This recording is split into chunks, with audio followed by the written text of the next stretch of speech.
장모인 교육지원청장이 자신의 사위를 면접에서 잘 봐달라며 청탁한 이른바 교육청 채용비리 사건, 저희가 얼마 전 전해드렸습니다.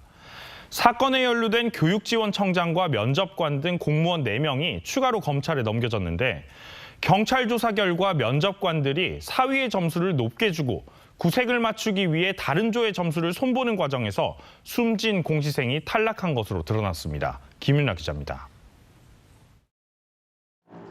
지난해 실시한 부산교육청 채용에서 모 교육지원청장이 자신의 사위를 잘 봐달라며 교육청 소속 5급 사무관인 한 면접관에게 채용 청탁을 했다는 이른바 교육청 채용 비리 사건. 시험 문제를 면접 전에 미리 빼돌린 사실이 드러나 면접관이 지난 7월 구속 기소된 데 이어 이번에는 면접에 같이 들어간 공무원 2명과 채용 청탁 혐의를 받는 교육지원청장, 문제 유출에 관여한 혐의를 받는 공무원 등 4명이 추가로 검찰에 넘겨졌습니다.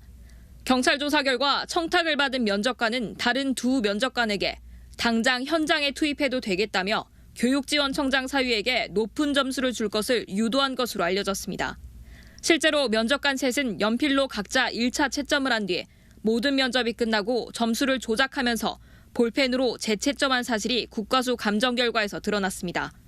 또 수사 결과 채용비리 사건과 공시생 사망 사건 사이 연결고리도 파악됐습니다.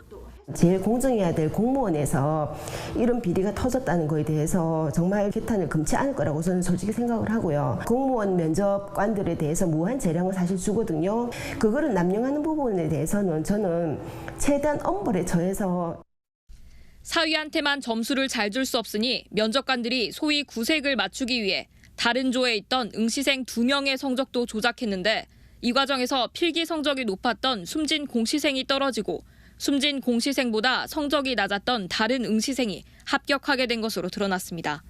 청탁 과정에서 금품이 오가진 않았지만 청탁이 실행됐고 억울하게 M1 공시생이 피해를 봤다는 게 수사의 결론입니다. 교육청은 재발 방지를 위해 면접 전형 평가 방식을 바꿨습니다.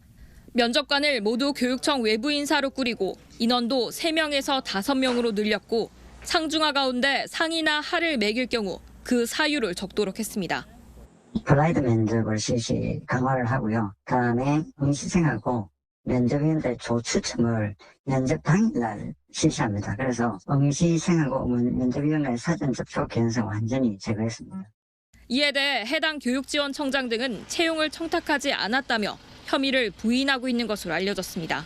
교육청은 구속 기소된 면접관을 직위 해제하고 교육지원청장과 소속 공무원에 대해서도 징계를 검토하고 있습니다. MBC 뉴스 김민아입니다.